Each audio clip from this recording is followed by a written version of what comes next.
Most of Muhammad's followers are not learned in the Quran and Hadiths to know that Allah, the pagan Arabian supreme rock god of the Kaaba, had in their traditions 3 daughters. Will you please explain to our listeners the facts? Most of the so-called believers are rarely, if ever, taught about the origins of the cult of Muhammad for the obvious reasons that these revelations would reflect very badly upon their beliefs. As far as the religious and political leaders of Muhammadan Islam are concerned, in their case, ignorance is bliss. Let us now look at the records that we have available regarding this topic.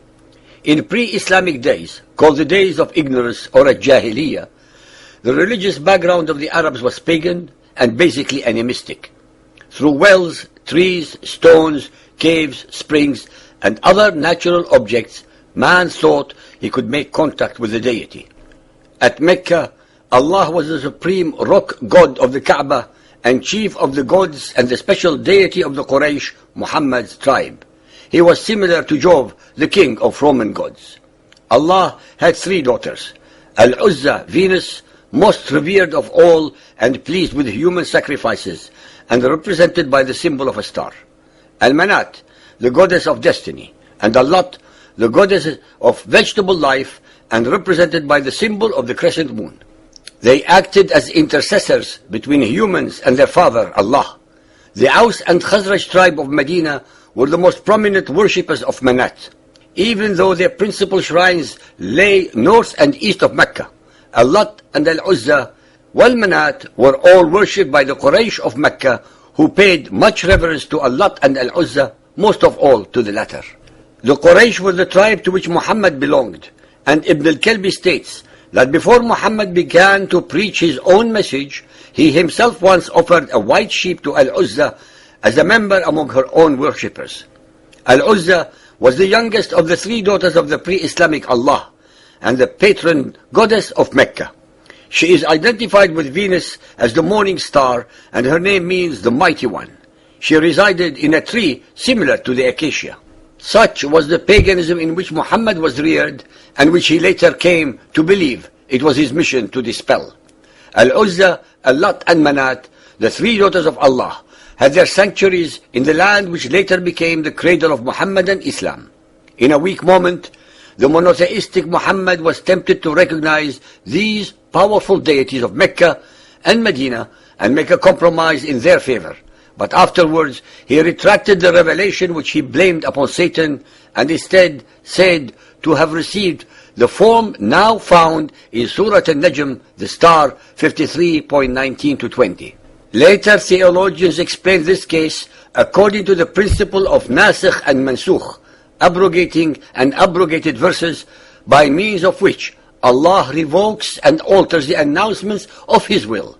This results in the cancellation of a verse and the substitution of another for it, as in Quran 2.100. Al-Tabari 6.108.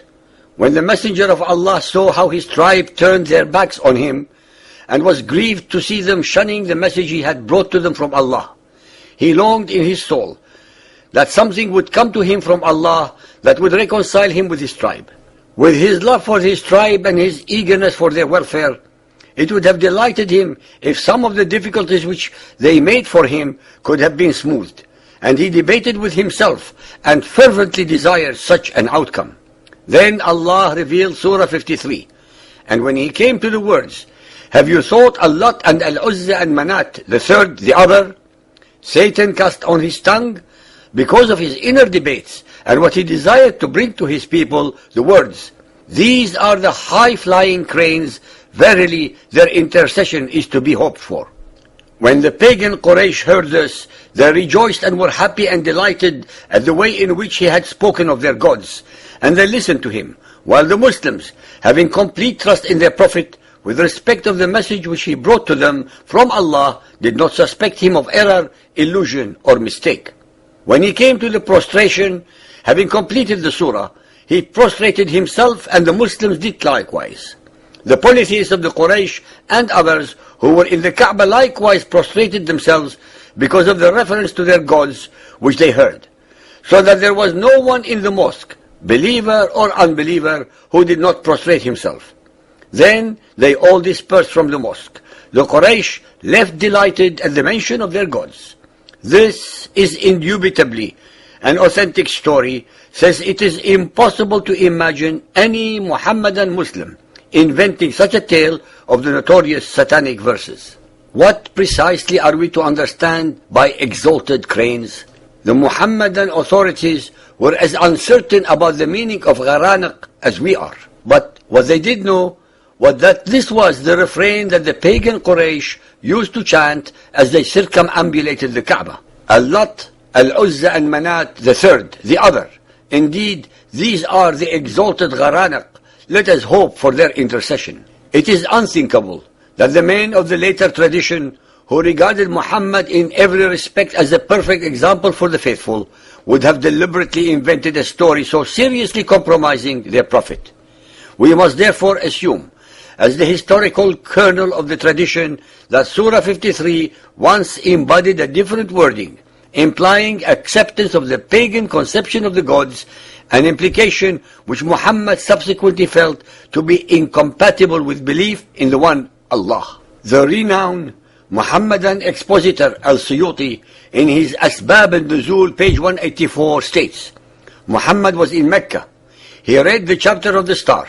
When he uttered, "Have you seen Al-Lat, Al-Uzza and the other third, Manat?"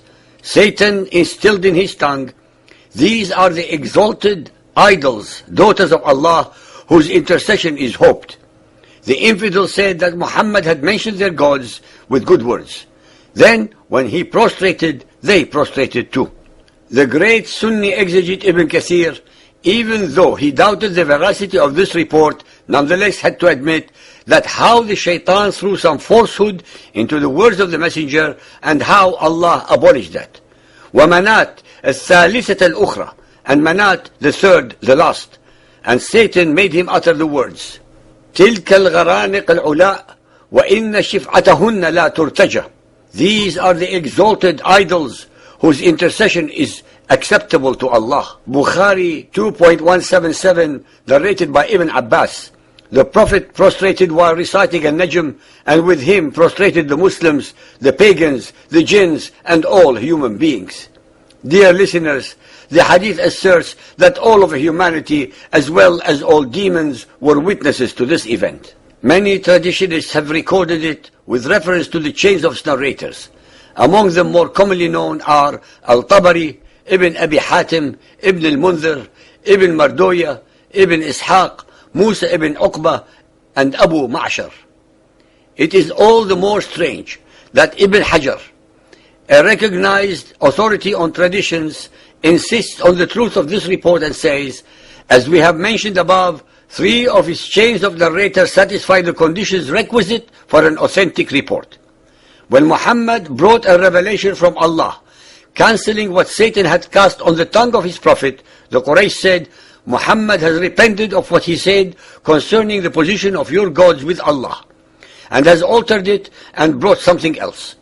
Those 2 phrases which Satan had cast on the tongue of the Messenger of Allah were in the mouth of every polytheist, and they became even more ill-disposed and more violent in their persecution of those of them who had accepted Islam and followed the Messenger of Allah.